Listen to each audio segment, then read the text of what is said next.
Assalamualaikum, good morning. My name is Rabiul Islam, University of Malaysia.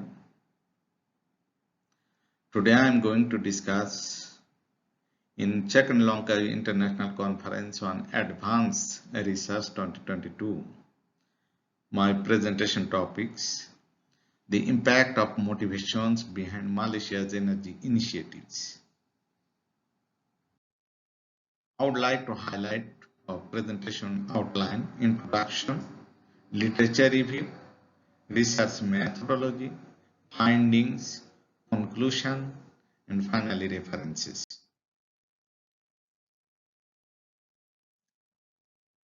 Introduction of the study.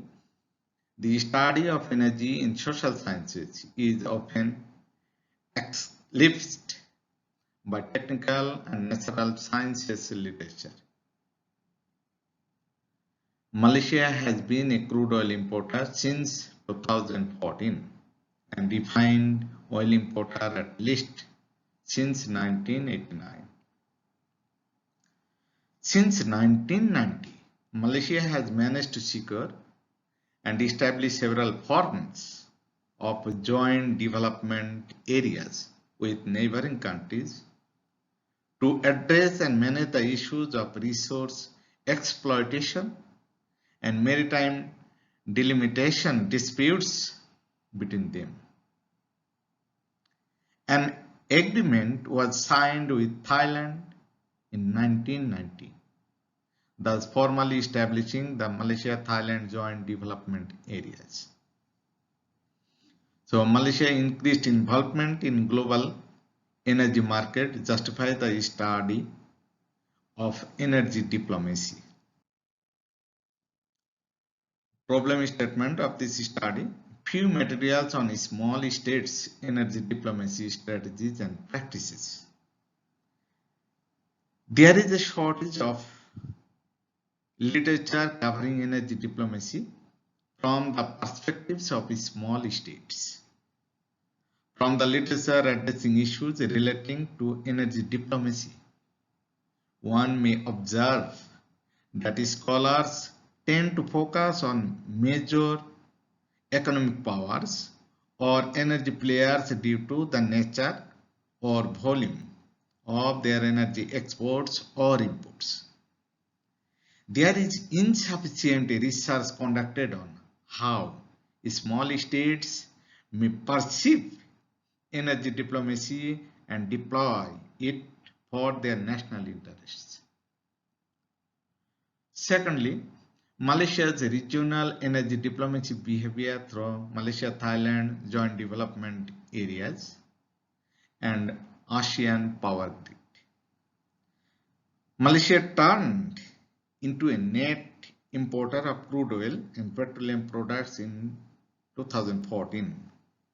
This signifies the beginning of Malaysia's energy dependency on external oil supply, and by extension the international energy market, since domestic oil production can no longer fulfill the domestic needs. Thirdly, in essence, how Malaysia utilizes energy as a subject and object of its foreign policy, explicitly or implicitly. So Malaysia's decision to participate in multiple regional energy cooperations and considering the challenges and difficulties it will face, there is the question of cost-benefit analysis. Upon consideration of the main issues and the problem statement of this research, the following research objective has been formulated to provide a clear framework, narrative, and justification for this research. Therefore, this research will attempt to fulfill the following research objectives: to examine the motivations behind Malaysia's involvement in its regional energy initiative, A lot of researchers, scholars, they talk about the foreign policy, institutions, action, access, climate change, security, threat reduction, sustainability, roles, instruments, and so on. And different years they talk. Here we can see,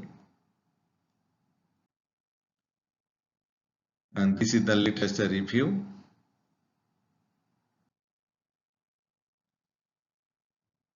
Then research method. One of the research questions which is related to research objectives. What are the driving factors behind Malaysia's decision to engage in a regional energy cooperation? Data will be collected from the two sources. One is primary sources, another is secondary source. Under the primary sources, Parliamentary Hansard, Malaysia-Thailand Joint Authority Commemoration Book, MOU between Malaysia and Thailand, Agreement between Malaysia and Thailand, ASEAN MOU on ASEAN Power Grid. In addition, interview with Malaysia-Thailand Joint Authority, interviews with Ministry of Energy, Science, Technology, Environment and Climate Change, interview with Malaysian Economic Affairs. Secondary sources, newspaper articles, journal articles, books, magazines, and so on. There are two approaches have been used in this research. One is qualitative research, another is quantitative. Under the qualitative data analysis have been used coding of interview transcripts, another is a discourse analysis. For the quantitative data analysis, use statistical data from the United Nations Commodity Trade, United Nations General Assembly voting data, then International Group of Liquefied Natural Gas Importer, Malaysia Energy Information Hub, and another one, a renowned scholars, according to them, Harfindal-Hartzman Index and Export Dependency Index. Now coming to the findings. There are two findings mainly considering Malaysia-Thailand Joint Development Area and ASEAN Power Grid. Why Malaysia-Thailand Joint Development Areas? Peaceful settlement of a dispute as per TSE 1976, Treaty of Amity and Cooperation in Southeast Asia. Exploration and exploitation of non-living resources as a mean of conflict management. MT-JDA, that means Malaysia-Thailand Joint Authority, as platform of bilateral cooperation and confidence and capacity building. Energy security of Malaysia and Thailand, and finally economic revenues. So what about the APG, ASEAN Power Grid? Normally there are two interests. One is regional interest, another is national interest. For APG, regional interest, better regional energy security and energy market integrations. And for the national interest, it can be competitive import pricing, surplus energy export, energy security concern, redundancy and peak consumption mitigation, outsourcing, construction and environmental costs to others, and finally Malaysia as transit state for Laos, Thailand, Malaysia, Singapore Power Integration Project. And although discussed, ASEAN and MT-JDA, Malaysia-Thailand Joint Development Areas. They established 1776 Treaty of Amity, Cooperation and in Southeast Asia. 1976 establishes ASEAN Regional Norm. 1779 Memorandum of Understanding establishes foundations for negotiations. 1990 Agreement. 1990 Agreement formally establishes Malaysia-Thailand Joint Authority with its own autonomy and internal dispute settlement mechanism. And finally, ASEAN and ASEAN Power Grid. Papua, 1981. Head of ASEAN Power Utilities and Authorities. 1986 ASEAN Energy Cooperation. 1995 Bangkok Summit Declaration. 2007 Memorandum on APG. And 2013 Laos, Thailand, Malaysia, Singapore Power Integration Project.